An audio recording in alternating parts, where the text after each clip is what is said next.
go for a wild, wild ride with the Honey Badgers. But beware, the sweetest kittens have the sharpest claws. For your own safety, strap yourself in and hold onto something as we enter the Pussycat cast. Taboo topics. Wait a second. Men are human too. Marginalized men. Uncomfortable truths. You suck! The Pussycats aren't afraid of heavy lifting.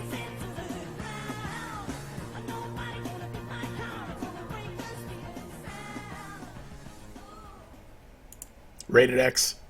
Alright, hello and welcome to the Pussycat Cast numero 3, Workplace Segregation for Women. I am your host, the Supreme Doge in Charge, and the pickle in this clam bake. I am joined by my verbal Valkyries. First, we have polecat punster turned part-time pussycat pugilist, Hannah. Anna Porn is for Geniuses too, Cherry, who believes gray matter matters. Our special guest, the principled, passionate, plucky, and pleasant Prim Reaper, and myself. Let us now go into the topics and welcome everyone to the show. Alright, first story. House of Cards. 18-year-old resident of South Setauket, I'm going to say Setauket, New York, and student at Sacred Heart University, Nikki Jovino, has been charged with second-degree falsely reporting of an incident and tampering with or fabricating physical evidence after making a false rape accusation against two college football players. The accusation stems from a university party attended by both football players and Jovino, where she had consensual sex with both in a basement bathroom. So she had sex with two men in a basement bathroom. Jovino invented the rape accusation in the hopes of gaining sympathy from a prospective boyfriend. Dude, stay away. Both football players have their scholarships revoked and were suspended from the team once the accusation against them was made. Unfortunately for Jovino, her story fell apart when she was questioned by police.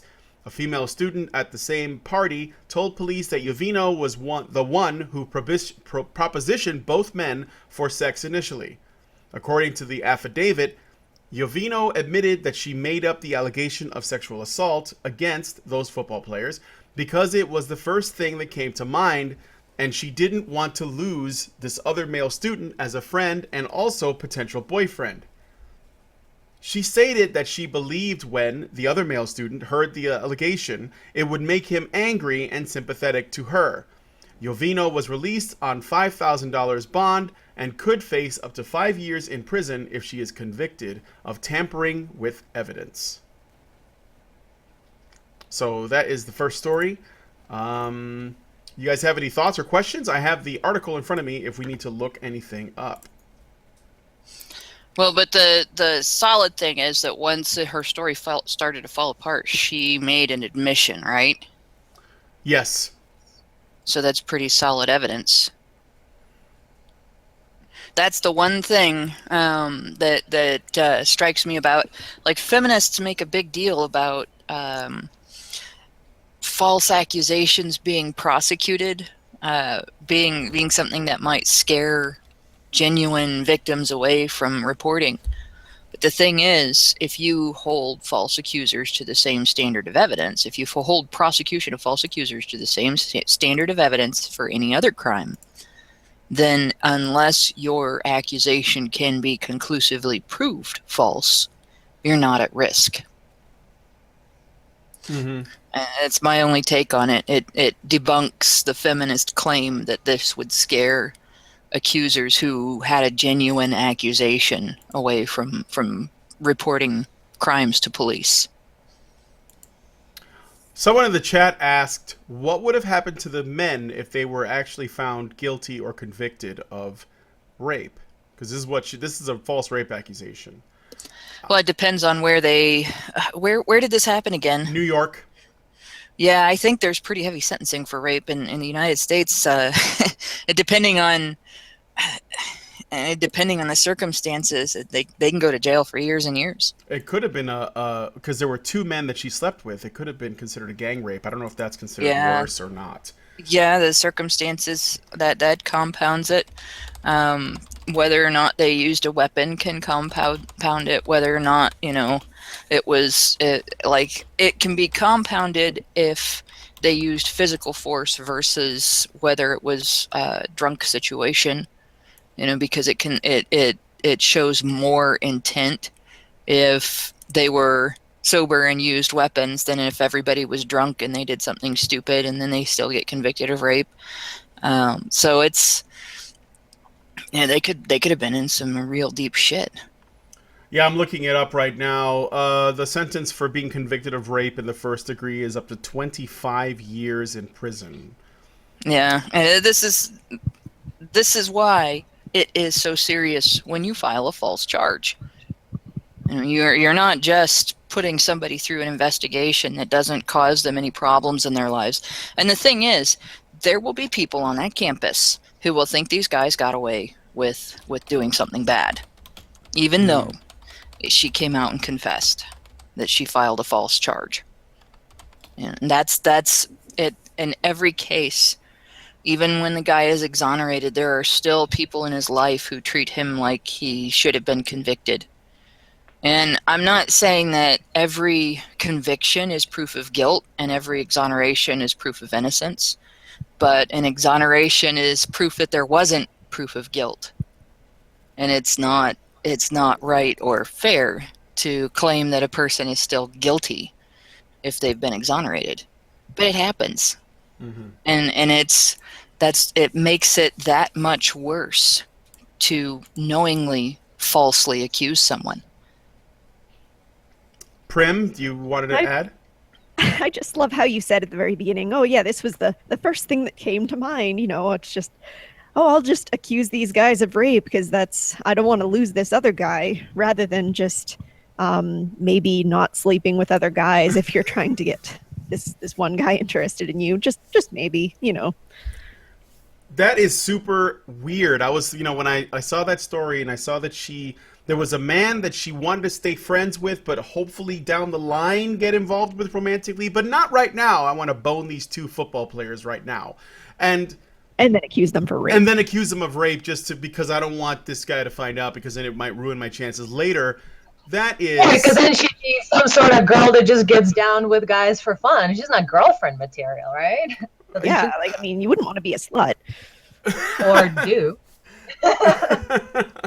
Well, a lot of it actually goes back to there's the two types of male behavior. There's type A and type B when it comes to primates who deal with having multiple males who are subordinate, and there's one alpha male and he gets to breed with all the females. But how do you deal with cheating? How do you deal with potential lower ranking males taking your breeding stock? Well, there's two types of behaviors. There's type A, which they stress out about everything and they constantly hold the females close and they jump on every male's ass aggressively anytime they come anywhere near them. So just hyper jealous sort of profile.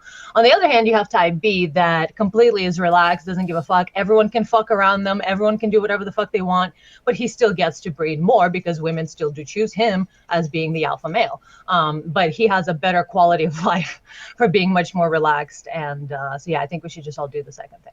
So. One other thing I want to throw. Oh, Prim, did you want to add more?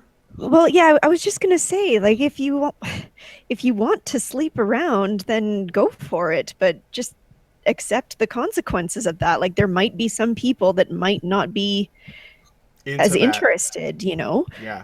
But if you want to, go for it. Just acknowledge that. That's the ultimate problem. That's what you want to do. Yeah, you're absolutely right, Brent. That's exactly, you put your finger on the bigger issue with gynocentrism, feminism, just sort of the immature issues that we're seeing from the female side, which is a lot of times they want both things that are mutually exclusive. They want to have things one way, and they also don't want the consequences of that thing. And that we keep running into that a lot with a lot of these feminist sort of demands that they make on people. A lot of it is and as Karen said the other day, which I completely agree with, and that's kind of my summarization of the whole process or the movement, is that they want all the rights without any of the responsibilities. All the Do you want privileges. Prim, do you want to add anything? There was one thing I wanted to point out too that's important that's in this story. Okay, if these men were convicted of rape, they would have gone to prison for up to 25 years, no less than 10, according to the criminaldefense.com website I'm looking at for what the penalties are, according to this website. So no less than 10 years. If you go to jail for 10 years, man, the world is different when you come out. Like you're screwed, right? This woman is facing up to 5 years in prison, but it's not for falsely accusing these guys of rape. She's facing 5 years for tampering with evidence. Tampering. Exactly. Falsely accusing those two guys, ruining their lives, is but a mere blip on the radar. Well, unfortunately, that's kind of how feminists are trying to make it. I've been running into so many instances of ridicule of MRAs that comes from the angle of, oh, false rape accusations. Like, you'd rather not have a woman talk about her rape than just some, false rape accusation. Like, what does that even do? Like, what does that even, that's not even anything. This is a person's life who is ruined, but just a rape accusation, that's nothing. Because they have no idea how reality works. So. Right. But that is a common thing. They wouldn't go for false rape accusation because it's been under such heavy attack from the women's. So. Mm-hmm. Well, I mean, it just goes to kind of show you the priorities, rather than the possibility of having her honor impugned. She would rather possibly ruin these two men's lives. It's just priorities, man. Well, and that just cements why we should not treat false accusations differently when the accusation is rape. If somebody files a false charge, they have filed a false charge. If they have tampered with evidence, they've tampered with evidence. If they commit perjury, they've committed perjury. Particularly if they've committed perjury to hide information or to create false information that points to guilt or covers exculpatory evidence. This is something that should not be treated any differently in a rape case than in a murder case or a burglary case or a fraud case. It's all the same crime. It's still false accusations. It's still false charges. It's still perjury. It's still tampering with evidence. And it doesn't matter why you did it. It's still criminal. Just like it doesn't matter why you kill somebody outside of self-defense, immediate self-defense, it's still criminal. Even if your life was really hard because of that person, if you shoot them, you're still a murderer. Even if your life is really hard because you feel victimized, if you commit perjury, you're still a perjurer. It's common sense. And it's important that we keep it that way, because we do not want people to end up imprisoned falsely. And we do not want the charge of any serious criminal offense to be watered down by the knowledge that it's a frequent thing for people to be falsely imprisoned, because people who make accusations are entitled to lie. Mm-hmm. Yeah. So, it's a good thing this woman was not smart enough to ensure these guys went to prison. And she was actually more, I don't know, it would seem to me that she was sloppy. And when it came down to it and she had to make the admission, she just did. Because she was emotionally invested in this other man. At least that's what she says anyway. Yeah, So, well, it was clearly not a premeditated thing. Like, she wasn't going about this maliciously. It was just a glimmer in her mind. Oh boy, I'd better come up with this real fast.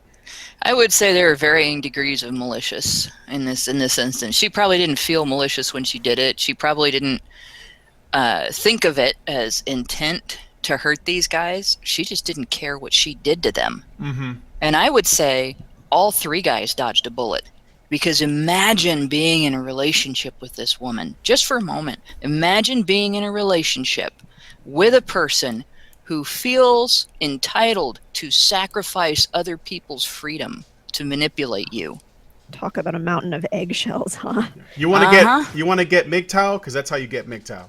Yeah, that's exactly how you get MGTOW. I mean, I have seen what a woman with this type of behavioral disorder, and it is a behavioral disorder, what this type of behavioral disorder can do. I've watched actually a few women do shit. Like, I got one buddy that actually had to move out of the county where he was living to stop this woman from his ex-wife, this crazy woman, from not only using the courts against him, but because he was in a rural area where the good old boys that feminists keep claiming hate women will gang up on a guy and beat the shit out of him if one goes into a bar and says, "Oh, he hit me," even if she doesn't have a bruise, even if there's no evidence that he ever did, and they won't even question it. So yeah, I mean, this 15 years of this before he moved. 7 years in the Dayton metro area before a vexatious litigant who created 8 inches of court paperwork was labeled a vexatious litigant to stop her from filing false charges against her ex-husband. And this is a phenomenon that needs to be stopped. And it is every reason in the world why guys aren't unreasonable to decide to go their own way. It's not a crazy reaction to disengage when you can't judge between women who will do this and women who won't. And unfortunately, a lot of boys are not raised with the tools to judge the difference. A lot of boys are not raised to look at this woman and say, "Oh, she did that. She's crazy. I'm not touching her." They might even consider her to be a victim in this situation. "Oh, this poor woman, she felt so unloved that she did this terrible thing." No, she's a predator. She's an absolute predator. She was going to sacrifice 2 men's freedom. They could have gotten 25 years in jail for what she did to manipulate another guy into giving her what she wanted. And they did lose their scholarships. Yeah. So she did damage them. I don't know if they'll be able to get those back, because a lot of times scholarships like that and loans and stuff are dependent on you staying in school. And there are times when they don't care the reason why. I've known people that have lost their scholarships and grants because they got cancer. So getting falsely accused, being associated with the wrong woman, that they're not going to care about that. Yeah, these guys aren't getting that back. No way. Yeah, probably not. Okay, let's move on to the next story. Well, dude, that was like the potential boyfriend. I hope that you stay far, far away from this person. I get it. She is very pretty. Just look at it like the what do they call it? The sexy crazy scale. I mean, this is like it obviously it's not, it doesn't apply to everyone, but just bear that in mind. Think of it in D&D terms. The higher your charisma is, the higher, I think it's bluff that runs on charisma. The higher your bluff is. Yeah. Even if you don't put any points into it, you're still better off than everybody else that didn't put any points into it. And that is true in real life. People will put up with stuff from the beautiful longer than they will from the plain. It's just a fact of life. Yeah, this girl's crazy. She's like asymptote levels of crazy. Okay, moving on to the next story. Unreasonable and Indefensible. Soccer player Ciaran McKenna, this is a man, found himself fighting a sexual assault charge while attending Duke University, the same university where several members of the lacrosse team were accused of gang rape in 2006 and later found innocent. McKenna's first hearing by the Office of Student Conduct found him guilty of sexual misconduct due to the victim not having verbally consented, even though the first panel was not totally convinced that the victim ever said no to the sexual encounter. Appealing the ruling, the second panel found that the first panel had committed a procedural error, as they did not apply the appropriate reasonable person standard. Duke Law Professor James Coleman was among the faculty members who testified on McKenna's behalf, stating, quote, "I believe that in this case, not only had there been a procedural error, but there was no basis for anyone to find that a reasonable person had known that there was no consent, end quote. In spite of these findings, Dean of Student Conduct Stephen Bryan advocated for a new panel to be conducted to rehear McKenna's case. In an email to the Vice President for Student Affairs, Coleman stated, quote, "Sending this case to a new hearing panel to give the complainant another chance to convince a different panel that she said no flies in the face of any concept of fairness in these cases," end quote. However, Bryan did convene a second panel. McKenna was found guilty of sexual assault by the Office of Student Conduct and was suspended for 6 semesters. He is now suing the university on the grounds of breach of contract, common law fairness violations, and negligence. Okay, that's the story. So essentially, he went through a panel the first time and they found him not guilty, so they convened a second panel to find him guilty. Yes. That's basically and it? It was mainly it wasn't because she said no and he went through with it. It's because she didn't. Essentially, it's like she didn't give affirmative consent. Yeah. But the thing is, this cements the accusation that these panels violate due process rights. This is a situation where, were this a courtroom, it would not matter if the individuals that made the accusation didn't think the finding was fair. It wouldn't even matter if they felt the prosecution didn't make the right arguments. They would have to prove that there was misconduct of some sort before they could even consider trying it again because of double jeopardy laws. And you cannot try a person in the United States for the same crime twice just because the first one didn't come out the way you liked. Even jury nullification doesn't necessarily lead to another trial, but in the university setting, it does. In the university setting, not getting what you want leads to a second panel, despite the fact that we have laws barring that in the court system. So when feminists tell you that laws mandating these kangaroo courts on these university campuses do not violate a student's due process rights, this case is proof that they do. Yeah. It's definitely messed up. I'm sorry, Prim, did you have your name in there or anything? I was multitasking. Oh, you did? I didn't. But, no, you didn't. Okay. But what I would have to say on this is anybody that says that we live in a rape culture should just see the hoops that they're trying to jump through in order to get this guy in shit, right? Like, I wonder if they're trying to get more if they get more convictions, could they use this to then turn around and say, look at our rape culture, look at all the convictions we've got, or even the number of accusations that have been made would probably be enough. It's kind of feminist rape culture, the feminist version of the term rape culture. It defines it as a culture in which rape is both prevalent and tolerated.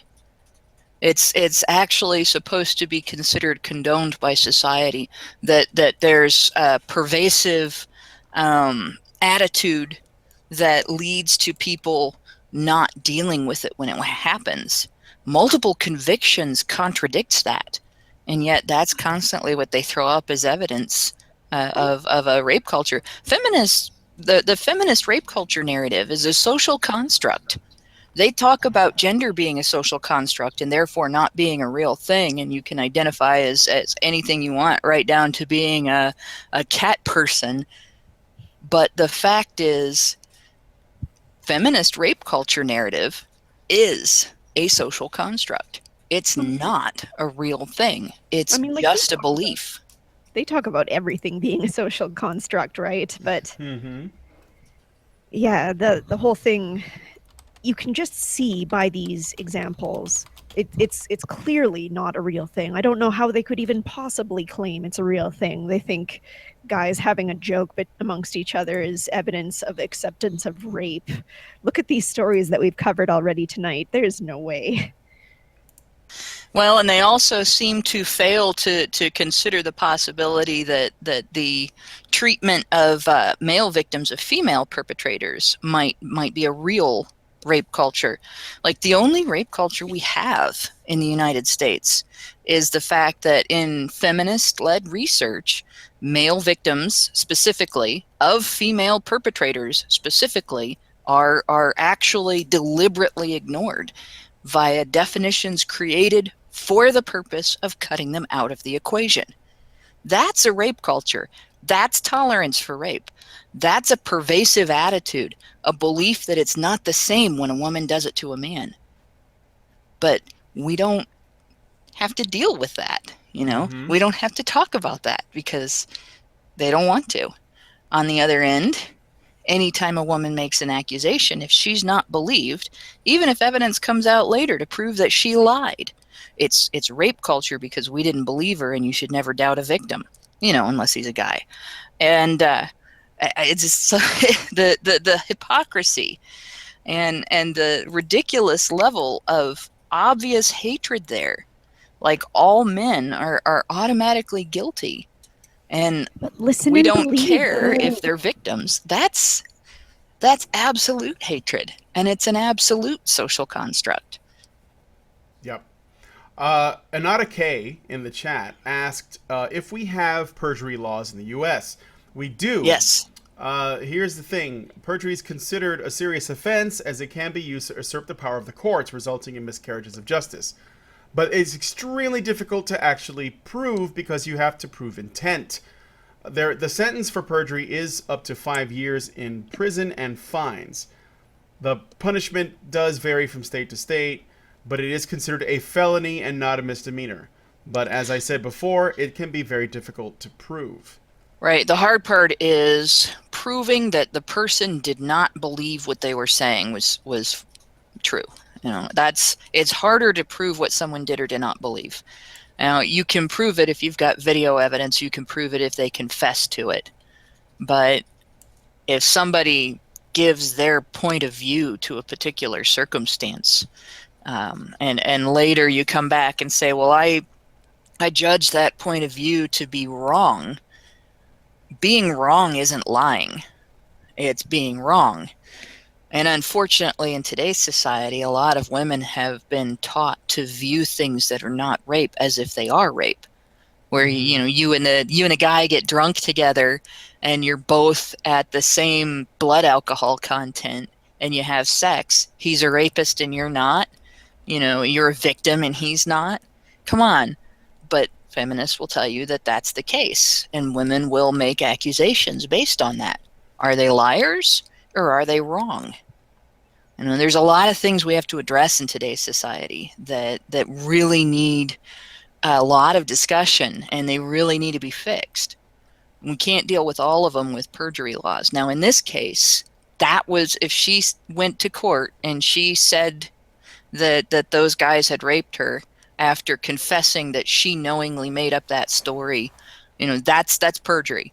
Or, you know, if she confessed later that she knowingly made up that story, that's perjury. She knew she was lying. You know, my stories from before, the women that I was talking about, they knew they were lying. The vexatious litigant that I wrote about in the 7 Years of Hell story, it was one of those women. And there were times where she claimed things happened on days and times where it could be proved that her accused victim was at another location doing another thing. At one point, she claimed to have kicked him in the nuts 3 times, and he ran away after being kicked in the nuts 3 times by a woman who was 5'10" and over 200 pounds. And he, that day, was recovering from hernia surgery. That's perjury.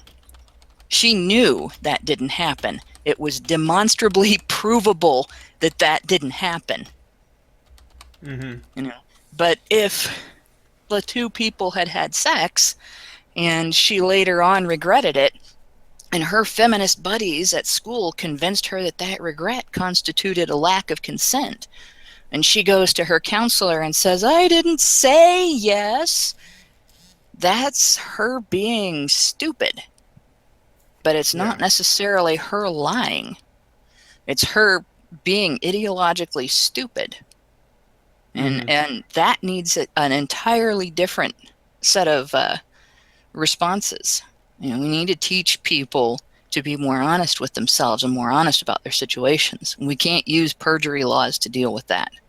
We only can use perjury laws to deal with perjury, just like we shouldn't be using rape laws to deal with conflicts between men and women over our gender roles. Yep. All right, there's no other thoughts on this story. We'll move on to the next one. We only have 2 left. We're doing good time. This pleases me. All right, women's only. A curious new service has opened up in the Ladies Mile Historic District of New York. New York. The Wing, as it's called, is billed as a home base for women, a work and social space designated for convenience and connection, and a response to contemporary feminism and a reaction against fratty venues that advertise kegs and ping pong.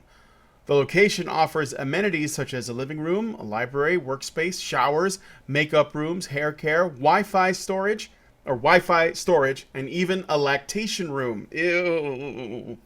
This idea of a co-working space is hardly new. Similar spaces such as Rise Collaborative in St. Louis and the New Women's Space in Manhattan already exist.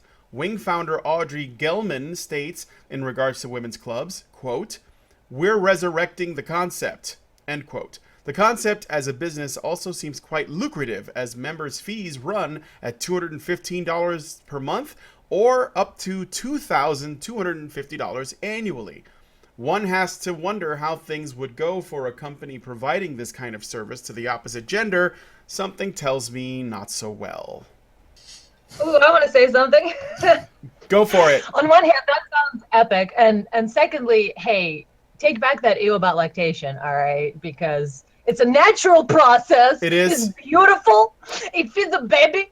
My mom It's had bodily a baby. fluid. I know it's my natural. mom had a baby when I was 8. So I was really It's mucus. to all of that a lot. And I was I'm thinking of breastfed. having my own. So I'll be lactating soon, goddammit, Brian. Wait, One of these no. days. I'll make Are you? lactation porn just to spite you. No, it's okay. I mean, like, if that's what you're into. Wait, are I'm just are taking you the piss. are you gonna have a baby? No. Oh, okay. No. But I will definitely be all up into some fetish porn once I do get pregnant. I'm just throwing that out there. So that just no. so you guys know, you can find Anna Cherry at Anna Cherry on top on Twitter and follow her streams. When the lactation porn comes, be ready. Exactly. Yes, and I just actually switched to a new website, so annacherry.com may not bring up the same site anymore, so that could be a little weird. So definitely follow me on Twitter, because we're moving homes for a website. But back to the topic at hand. Actually, first of all, that sounds fucking epic. I really would like to have a place where you could have like a library and like a little hangout place, which, second point, there's a lot of those when you go downtown or when you go to Midtown or you go anywhere other than college bars. Those places exist. But on the third point is I would love for this to be open to men and women and everyone, but then you mentioned the price tag. And that's where things break down, because the whole point is this is catering to women who have more dollars than cents, and they can spend that money. They have it, they will spend it, while guys will go, I'm just gonna buy like a new speaker for $250 and we'll just go to that other Midtown bar where that does look like a library that you can just drink coffee at, So on one hand it sounds epic, on the other hand it's overpriced, and men are just gonna laugh at that, and they're basically exploiting women is what they're doing. It's very, very profitable to convince women that they should be so intimidated around men that they have to have their own special place. And that doesn't count as segregation, and it doesn't make them inferior. It's an amazing amount of money is made by feminist organizations and then organizations that piggyback on feminist ideas, just doing that, convincing women to be scared and intimidated and feel like a separate species from men and all this other stuff, but not feel segregated and not feel like being that way makes them inferior. Exactly. That's how you keep a hamster in a cage. You convince it that it wants to run in that little wheel. It's my decision. I made this decision. Sure, you did. I don't know. I always did that by putting the food in there. That's they like to go where the food is, but it's just it's. I wouldn't quite call it Stockholm syndrome. The way women who conform to these ideas never examine them. I would call it laziness, like intellectual laziness. You're getting told that the other half of the species you belong to is so intimidating or disgusting or terrible or whatever that you have to be separate from them in order to avoid conflict or avoid negative circumstances or whatever. That you got to have segregation, and yet you're not inferior because of that. And it's how can you not figure that out and not be lazy as shit? Yeah. I want to echo what Anna said. I'm actually don't have a problem with this at all. I would like to see a return of male spaces like this as well. Not because I want women excluded, but I think that men do need to form a sense of community, and I like to see that. I'll throw some neuroscience in there for you because go ahead. Men and women. What's that? Go ahead. I was just giving you the floor. Oh, okay. You has floor. Yeah, sorry. I'm interrupting, and then I'm like, oh, sorry, what are you saying? No. So the thing about men and women, and we kind of touched upon this with the way schools are currently sort of catered to more of a female way of learning. And, we know this about humans, that we have about 4 or 5 different ways of learning based on the 5 different senses. Just in general, different people have different things that make sense to them. Some are visual learners, some are tactile learners, etc. Well, this goes double for male and female. We have theoretically, in terms of development, male brains are about a year behind female brains because they're working on developing slower, and they're developing different things, and they're also developing the body as well as the brain, while girls, don't really have as much musculature, etc. So there's a bit of a difference in development in that sense, but there's also a difference in what boys and girls need in order to learn. And we've seen this actually with male teachers. Male teachers, for instance, provide a certain structure that helps both young boys and girls. But we know that there's basically different ways of approaching life between men and women, and there's different strengths and weaknesses and different ways of learning and different ways of teaching. And so we have seen consistently schools become more and more towards the female way of learning. And we actually have society that is extremely talkative and loud, and with the advent of advertising, everything's like sort of in our faces and flashy and busy. And I think everybody needs a break from that in general, but men in particular, I think, need spaces where they can just be. And that's why barbershops have traditionally been a thing, because on one hand, if you do want to talk, you will talk with men who are your speed, your frequency in terms of how many words they say, because men and women have a different ratio of words they say per minute. So not only are you going to be around people who are more your wavelength, but when you do talk, you're going to talk about like crass jokes or personal things that women just cannot understand because they don't have a dick, they don't have a wife, they don't have, everything that men have. But then when you don't want to talk, you can just be, and other guys will get it. And so there's a need for just silence sometimes for men. So there is a lot to say, or there's a lot there. To say that men need sort of a place where they can just hang out together without any women. And it has nothing to do with like not liking women or having misogyny or any of that. Is just a different way of being around people who are like you. And there's an essence in that women also like. They want to be around other women for whatever reasons. And why do they look down on men wanting to have that? Men are humans too. Men have needs too. Men, just because you don't understand men and how they are so different than you and how they don't have a need to talk or to talk about their emotions every 5 seconds, doesn't mean they don't have them. Doesn't mean they're all that much different from you. So it just really frustrates me. Yeah. But I'm all for the idea of bonding with the same sex in a space that's a same sex space. That's no problem for me. I don't think that that's a big deal. It may not be my thing specifically, but I understand a lot of people need it. What bothers me is that women talk about it as if it's a need because men are bad for women to have those spaces. And then they get mad at men for wanting to have those spaces because it's But men are bad bad. to them because men are bad. You know, they must Yeah. be they Up to must be something. doing things in there without female supervision that they Right. shouldn't be getting away with. And it's like, you know, it's a constant damnation one way or another of men. They're damned if they do and they're damned if they don't. And then they turn around and tell these same men that they don't deal with their shit. Well, no, they aren't allowed to deal with their shit. They're not allowed to deal with it the way men deal with it. You know, and it needs to be pointed out that, yeah, it's all right to have a woman's space, but it's not all right to say that you need one because men are bad. You need one because women need female companionship. Likes to be with like. And men should be allowed men's spaces because they need male companionship for the same reasons that women need female companionship. And it's not wrong to say that. It's not an affront to women. And it's okay for men to be men without female supervision. They're not children. Yeah. You know, it's actually more childish to treat them like children.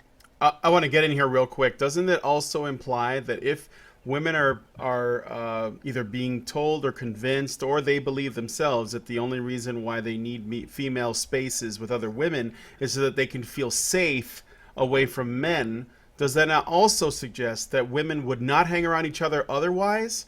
That they wouldn't do it for the simple desire to bond with other women over It things that absolutely they have? does. Yeah, it does, right? It suggests that they wouldn't hang out with other women otherwise. Okay, Prim. I was just going to say, in addition to all of your points, which I think are all really good points, but there's also the issue with some women wanting to kind of sneak their way into men's spaces as well. Somebody in the comments mentioned, why can't girls be in the Boy Scouts? I remember hearing about that. And it's just, if you want to have your own spaces, then why don't you let men have their spaces as well? Instead of it reminds me of all those old cartoons where the boys clubs and, oh, well, why aren't girls allowed in these clubs? It's just not fair. Yeah, that's been going on for a while. And You know, to your point, real quick about the you were talking about the Scouts. The Girl Scouts. Yeah, the girls can join the Boy Scouts, I think now, right? Well, if they identify as boys, but then I have a friend also though who used to win bets in a bar by betting people $5 that she had a Boy Scout card. And the official rules are you got to be a boy or identify as a boy to be in the Boy Scouts. And so no, girls technically are not, by national rules. Girl Scouts do not accept boys and Boy Scouts do not accept girls. But there are troop leaders that do allow it, and there have been initiatives that have been both sexes in the Boy Scouts. The thing is, there are Girl Scouts and there are Boy Scouts. There have been Girl Scouts and Boy Scouts for more than a generation. The fact that girls are saying they would rather be in Boy Scouts than Girl Scouts just says that the female-run Girl Scouts organization is inferior to the male-run Boy Scouts organization in its benefits. In other words, the women did it wrong. And obviously, feminists bitching about this, they're acting like it's a discrimination against girls. Boys built something better over time. Men built something better over time than what women and girls built. In the eyes of these feminists, they find what men and boys did more attractive, more interesting, and more beneficial. They are admitting inferiority by doing that. I don't care what their reasons are. I don't care what they say about gender stereotypes and gender roles. Women ran the Girl Scouts. Men ran the Boy Scouts. Obviously, the men and boys built something better. At least in the eyes of the people that want women to join or girls to join the Boy Scouts. And it's not really a very good argument for them in terms of discrimination. And they could fix the Girl Scouts if the Girl Scouts are that bad. Prim? I just said insert air horn here. Okay. Well, I mean, the two organizations are different. They're very. I mean, Mm-hmm. if you look up the patches that they can earn for things, I don't think girls do the cold weather camping, where they go out and do survival techniques Do they in just do below like freezing weather. maybe they just do an apartment with the air conditioning turned up camping? But I don't think the boys do happiness training either. I'm sorry, that was mean. It's funny though, but they're very different. No, Click Accept says, aren't they called brownies, not Girl Scouts? Okay, so there's Cub Scouts and brownies, and then there's Boy Scouts and Girl Scouts. And then as you go up in the ranks, they have other titles as well. On up to in the Boy Scouts, they have Eagle Scouts. And I think the thing that the girls that want to be in the Boy Scouts really envy is the fact that if you make it all the way to Eagle Scout, you stay in Boy Scouts all throughout your childhood, and you follow the protocol all the way through, and you gain the honors of doing the things that the Boy Scouts do that the Girl Scouts don't. Although, as DVID 22 points out, most of the badges are mostly universal. There are things that the Boy Scouts do that are rougher than what the Girl Scouts do. There's a difference when you go into the military. If you go into the military, there's a difference, I think, in pay grade if you have been an Eagle Scout than if you have not. And it's because of the survival skills that you develop. And I don't think the Girl Scouts have the same thing. And I think it's because they don't have that same degree of survival training. And it's fair to say that that's a difference. It's not fair to say that it's discrimination when women are the ones guiding it, and they could have fixed it at any time. Okay. Yeah, I was actually in brownies when I was a kid, and it is the step before Girl Guides. And as I recall, we mostly did crafts and learned how to jump rope, and we did go out to a cabin, but we mostly just stayed inside and did more crafts when it was cold outside. So, Well, maybe that's also a Canadian. No, I don't know. But the girl, I mean, yeah, but brownies, it's like when you're really young, right? There's like it's all about ages, isn't it? yeah, well, there's Sparks for the really young girls, and then brownies is, I think, age 6, 7, 8, that kind of thing, and then Girl Guides, and then Pathfinders, I think, was after Girl Guides, and I don't know about the rest of it. Oh, I see. Okay. Yeah, they both have a series of titles that you start out with. Where when you're really little, what you learn is appropriate for your age, and as you get older and you've done different things, your learning is more age appropriate and everything. And there are people that think if you don't start out as a little kid, you can't join the Scouts and catch up, and that's not true either. Because I had friends that did, and I was never in Scouts. I was in 4-H, but I had a lot of friends actually that were in Scouts at different times in my lives or different times in my life and at different ages. And so I saw some of the different things they did, and I got to hear about their adventures and everything, both sexes. And it's the difference is fairly stark, even though the patches are universal. Even for the same named patch, boys and girls do different things in a lot of circumstances. It's more rigorous for the boys. And I do have no problem with girls wanting that rigorous training. That's not a problem for me at all. I think that's actually great if girls want to step up and live up to the responsibility and learn the survival skills and all that. I just think it's bullshit to accuse anybody of discriminating against you because the Girl Scouts didn't take that path.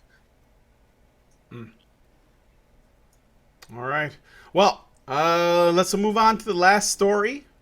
This one is the special one that I told nobody about. All right, I hope you guys have your orange candles or carrots ready because we are about to perform some magic. What do you mean? Well, allow me to tell you. If you don't have anything better to do tonight, Perhaps you might want to cast a spell on Donald Trump. A document detailing how to cast a spell that would bind Trump to all who abet him has been circulating the web in both private and public witchcraft groups, and even those who don't regularly practice the craft are seizing the opportunity to use magic to stop the president. There have been marches, petitions, and demonstrations against the Donald, but this is definitely the most magical way to resist.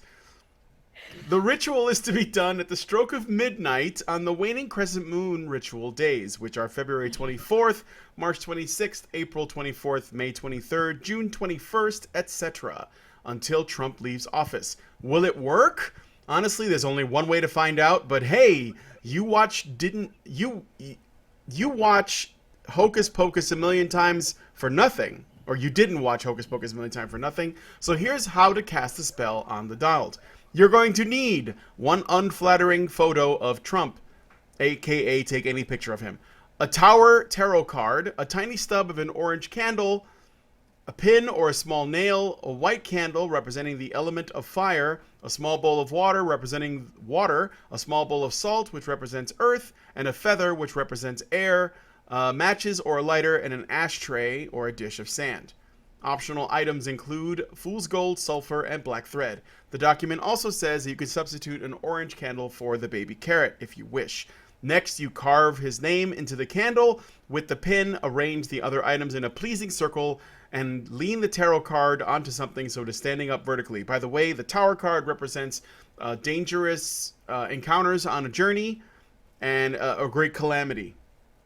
Hence, that's why it's being used for the spell. Then say a prayer for protection in your preferred deity. The document suggests the 23rd Psalm because it has connections to voodoo traditions. After that, it is time to cast the spell. And they actually have the fucking incantation. So. They are way overcomplicating that. No, seriously. All they have to do... all they gotta do is get a jar of salt and cayenne pepper and some matches and write what they want to avoid, what they want the other person to not do to them on a piece of paper, stick it in the jar with the salt and the cayenne pepper and the matches for the sulfur, and focus. And every time they think about the thing that they don't want the other person to do, they can shake the jar and they would feel just as powerful as if they did all of that complicated stuff. Are they going to turn him into maybe they're going to turn him into a Pepe? Well, the thing is, it's the same sympathetic magic. It's all stuff that's in various books on the occult. It's all still, like, I used to be involved in Wicca, and this is like everything that they've described there is pretty normal as far as the belief system goes. It's just, if you're gonna use magic to make yourself feel like you have power over somebody, which is actually an inappropriate use for it, according to the belief system. But if you're gonna do that, why make it so complicated?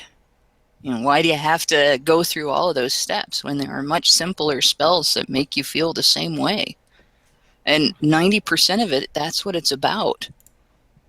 I just love how all the items they're saying you need are all orange things. Like, oh my god, you guys. Yes, orange represents power. Oh, okay. And, I'm surprised they didn't go with black for exorcism, since they all seem to think he's a demon of some sort. I thought it was orange because of his hair and his tan. Yeah, just because everybody keeps calling him because everybody orange. calls him a Oompa Loompa. Yeah. No. Have you guys seen that photo where it has the United States presidents shown in and non-condiments, but it's all crackers, and then they go to an Oreo for Obama, and then a Cheeto. Is that what you're talking about? Yes, it's like 48 or 44 crackers and like lined up in a bunch of rows, and then the last two is an Oreo and a Cheeto. Yeah. That's a brief history of United States presidents. Oh, that's hilarious. Yeah. No, this is hilarious. Like, this kind of shows that there's a set of people out there that will totally abandon their principles if they don't like a person that they're dealing with. It's basically attacking an individual like that, for with magic goes against everything that you're taught in most pagan belief systems, and it's funny to watch them doing this. Not because I completely discount any effect from it, or because I believe any effect from it, or either way, but because I know what the belief system says about doing this, and they're going against their own purported beliefs to attack somebody because they disagree with his politics. And that's sad. Be like a bunch of Christian churches praying for him to die. Mm-hmm. That'd be the equivalent. It's just astounding how long they are still going on about this. Like, They'll be going on about it for 4 years. Actually, they'll probably be going on about it for 20 years. Probably. He'll be out of office. If he has an 8-year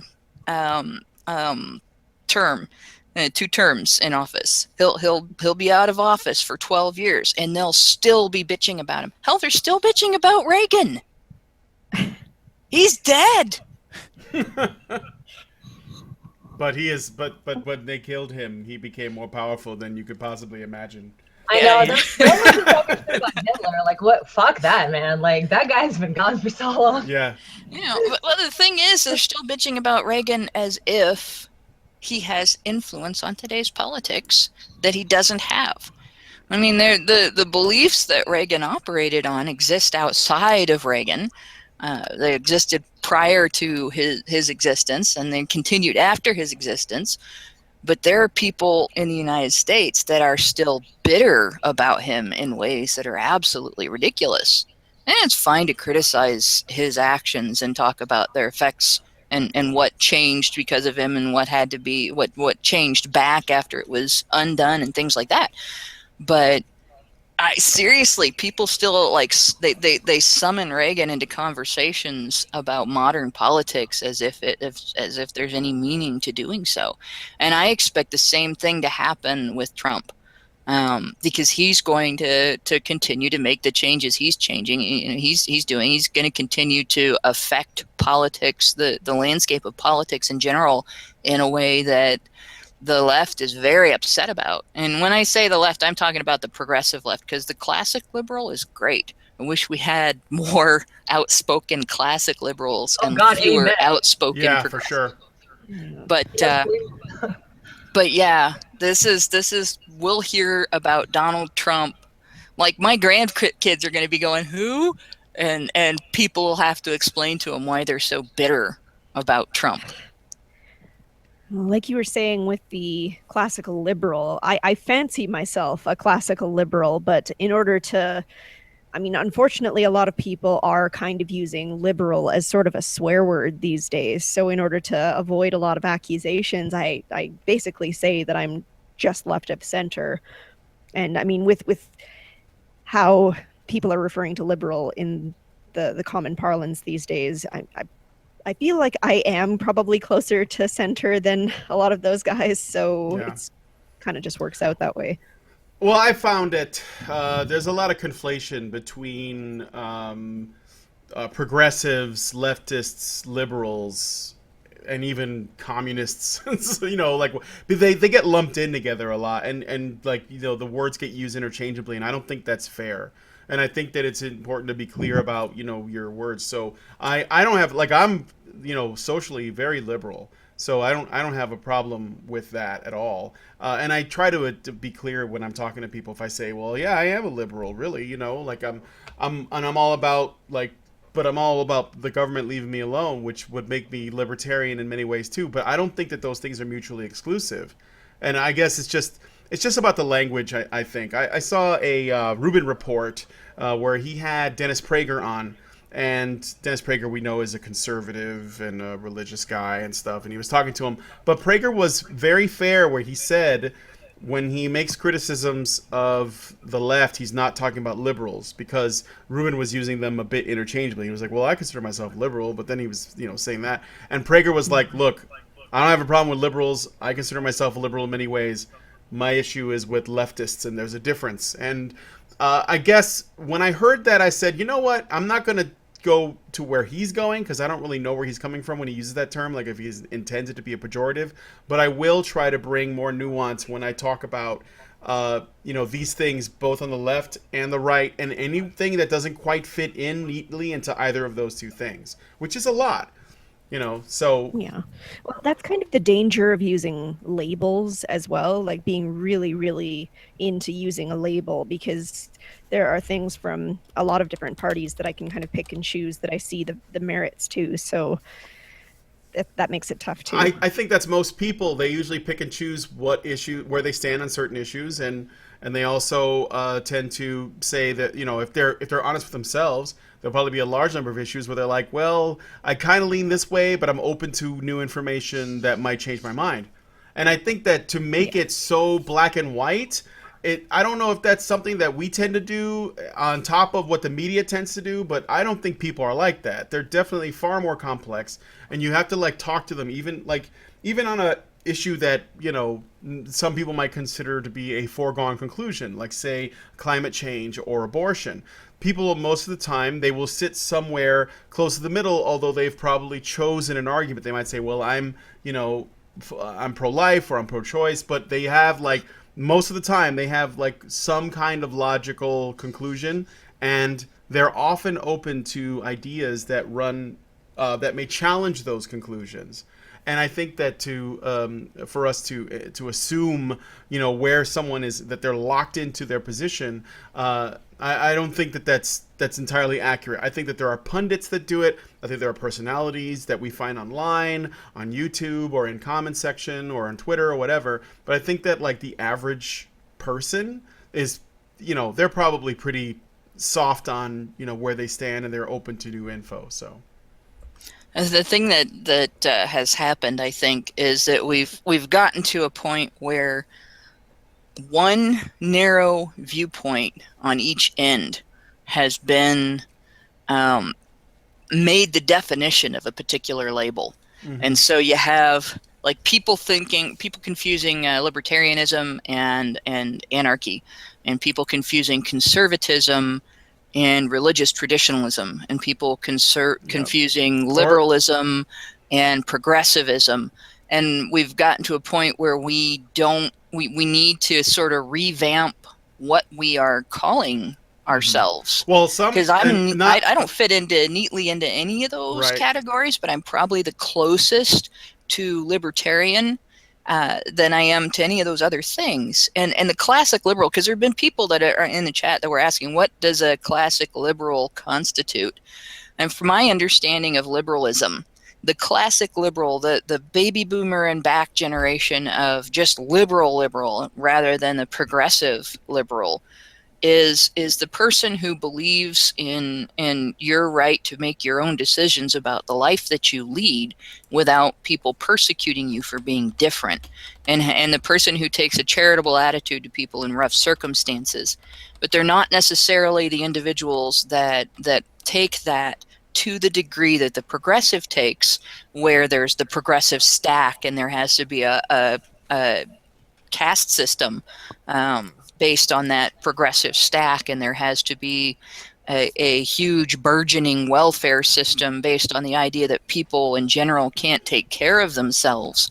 It's a totally different thing from that liberal idea that if somebody's had something bad happen to them and they need a leg up, that it's good for other people to help get them that leg up. It's the teach a person to fish rather than just give them one every day. It's about attitude. Individual freedom. Yeah, and the classic conservative is really not all that different from the classic liberal. The difference is that the classic liberal may see more government intervention as a solution, and the classic conservative may see more community intervention independently of the government as the better solution. And the libertarian doesn't necessarily think we should leave everybody to their own devices either, but simply looks for minimal government intervention in people's lives. So between the three of them, if you look at like the more classic end of it, there are very subtle differences between the two, but they mostly all believe in treating people the same way. And it's the conservative end, you see more belief that if there's going to be government intervention, it should be in terms of moderating people's moral behavior. And at the classic liberal end, it seems to be more in terms of moderating people's financial behavior. And the libertarian end, it seems to be in terms of, government should be limited to structure and defense, and we let people deal with the consequences of their own moral and financial fuck-ups, and unless they're endangering their own lives or the lives of the people around them, and then we have to respond. So I mean, it's like we get too wrapped up in these extremist ends, the progressive, the supremacists of various ethnicities, the people who think that it's okay to impose their religious beliefs on everybody, or their hatred of religious beliefs on everybody, or their particular lifestyle choices on everybody, and it ruins the entire discussion. Yeah. Well, and I want to add that even within the labels, which is why I don't like them, and I'm not just one of those, like, I don't like labels because I don't. I just think that it's a way to start a conversation, but it's often used as a way to end conversation when it comes to labels. So I'd rather ask people, because even within progressives themselves, there are progressives that, don't share the same ideas of what that means. Like, for example, when I was in the ICMI in London and I was talking to someone about the whole men's thing, and we were bouncing ideas about how to, raise more awareness, how to sell it essentially to young people, that kind of thing. And I'm sorry, something just fell for some fucking reason.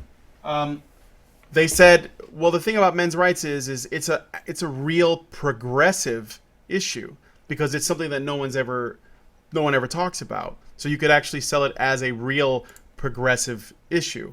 And I have a natural aversion when I hear it, because I think of the Young Turks and these people that, cut people up in slices of pie according to their race and gender and sexual orientation.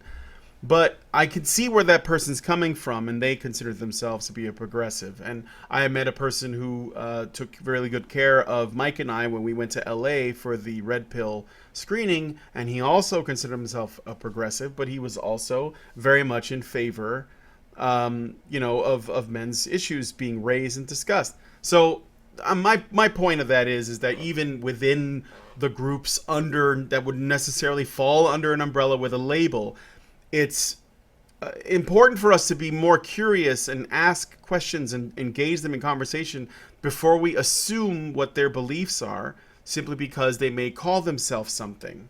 So for my part, I find the easiest way to lump, what I think is important to me to defend or stand for, and something that I want to stand against or I reject, is there are people who want to be left alone, and then there are people who will not leave other people alone. And I'm the kind of person who resists people who do not want to leave other people alone. And I don't think that is a left or right issue per se, That's all. Yeah, that's kind of where we get into the authoritarianism versus libertarianism end of things too. And that's the thing too, is that libertarianism, that complicates everything. Yeah, libertarianism is often used as the middle ground, but I don't think it is. I think it's a whole other... You have people that are libertarians that are, going to be more conservative and right-wing and also left-wing. So that doesn't really apply. There's libertarianism. A lot of times is when you encounter self-proclaimed libertarians on the streets, they more align with anarcho-capitalism. So I think it's its own thing as well. Yeah. Well, and with libertarianism, I like the way it's presented in the chart that has cross in the middle of it, basically, where you have left and right, and then authoritarianism towards one end and libertarianism toward the other end, so that you're seeing that there's an authoritarian left and authoritarian right, a libertarian left and a libertarian right. You have both sides of that, and it's very it makes me think of the again, back to D&D, the alignment spectrum, where you have good and evil and order and chaos, basically. Oh, yeah. You have lawful and chaotic, and you can have 8 different, you have not just good alignment and evil alignment and lawful alignment and chaotic alignment, but you have lawful good and lawful evil and chaotic good and chaotic evil, and there's true neutral, which people can claim to be, but nobody actually really plays accurately. And it's, I see that spectrum among people, but you could divide it further than that. Each area has little tiny points all along the way, all around the entire circle. And it's that way with people in politics. And that's why, like what you said about labels, people get so wrapped up in their labels, then they forget to tell people, I consider myself mostly on the left, but I'm pro-life, or I consider myself mostly on the right, but I don't agree with the right's approach to gay rights issues, and so on. And and in the chat, I'm seeing Bad Momo. You've been triggered. Please roll for initiative. Yeah. Well, yeah, that's pretty much the way it is. And like the idea that this set of beliefs has to have a particular label.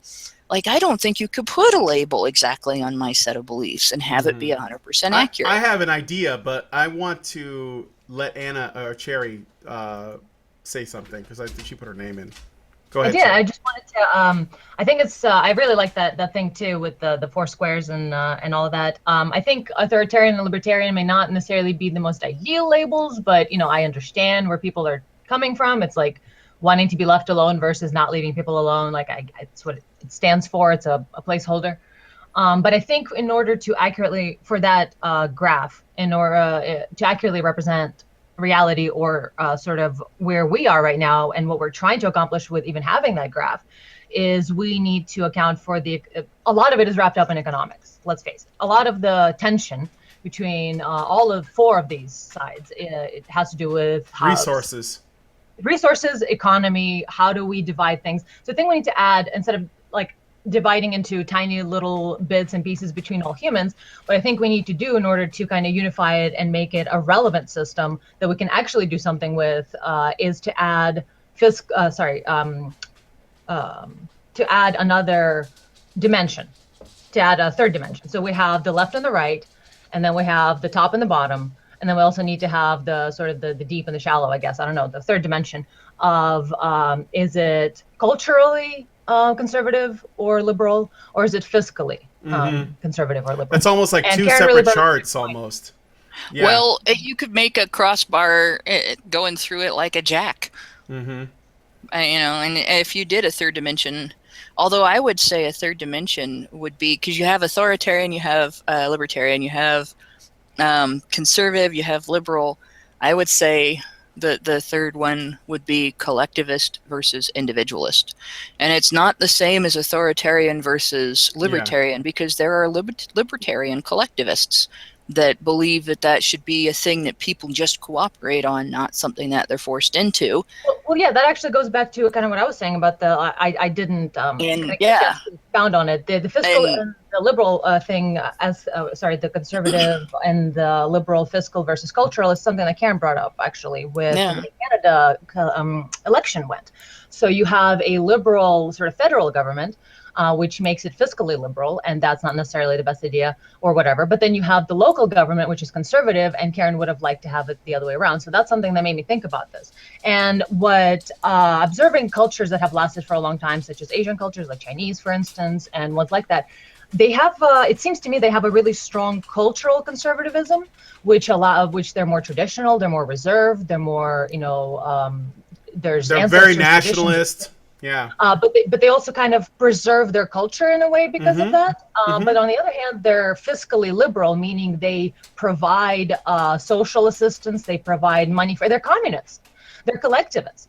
So they have a fiscal liberalism that allows their country to flourish. It allows for everyone to have a little bit of the pie in order to do something. And as a group, they end up outcompeting other groups because they have a strong conservative traditional sort of thing, but fiscally they're liberal, and those two work together in a way that really makes the country strong. However, in America lately, we've had the opposite. We've had social liberalism, which everyone's going fucking insane all over the place. But then we have fiscal conservatism, which limits potential growth that could be positive, and it kind of restricts and tightens things. And so I feel like it's not necessarily a better way of being. And so that would be a good additional dimension to add to actually bring it back to the real world and to see where do we go from here, how do we structure our society, how do we fix a lot of these problems, because a lot of them have to do with the way we manage socioeconomic patterns and groups. So yeah, It's almost as if there's an entire universe of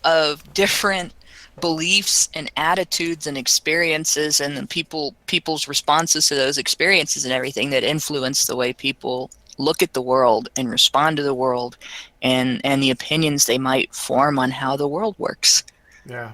Well, I would like to go way more into this with what we're talking about, but I'm going We could to do a whole show on yeah, this. we could, but I'm gonna let that one just dangle there, and you guys continue to the conversation. But one thing I will say at the end is I think we should just abolish all political parties by name and include instead all political. We're gonna have 9 parties, and it's one for each alignment in D&D. Then you know what you're voting for right off the bat. So There you go. I want to vote for the chaotic evil president. Then we're gonna go with that. Just to see what boy. happens. So That'll be no, interesting. I'm not actually gonna do that. But I'm saying, if we did that, then we would know what we were getting, provided they were in the correct party. So there you go. Nobody wants to join the evil party. Even though evil party, it's more fun. Exactly. In our games, chaotic neutral is always the most fun. Oh Yeah. God. You're We one of refer to those. it as chaotic nuts. Yeah, I refer to it as do whatever I want whenever I want to, and you can't tell me I'm not doing my character right. That's right. Yeah. So You don't know me. You don't know me. I do what You're I not my want. real dad. you're not my supervisor. okay, Where so are the Cheetos? I'm gonna wrap it up. We're gonna go on to the last story. We're gonna be looking at a couple of them, but just to give you guys a teaser of what we're looking at, it's going to be something really short, but it makes me pretty happy. Fuck, man, my dog made me drop my thing again. Sorry. Pamela Anderson is campaigning for men that are falsely accused of rape. We're gonna go into that a little bit more. The Baywatch star is actually going to stand up for men who have been falsely accused. Which I thought was a good fit considering we did a couple of shows, or I'm sorry, a couple of stories about men who are falsely accused. So, thank you, Pam Anderson, for that. Okay, so we're going to do that in the after show. If you guys want to join us, please consider becoming a patron at www.patreon.com/honeybadgerradio. And thank you, Prim Reaper and Hannah and Cherry, for coming on. This was a great time. And thank you guys for watching the Pussycat cast. And we'll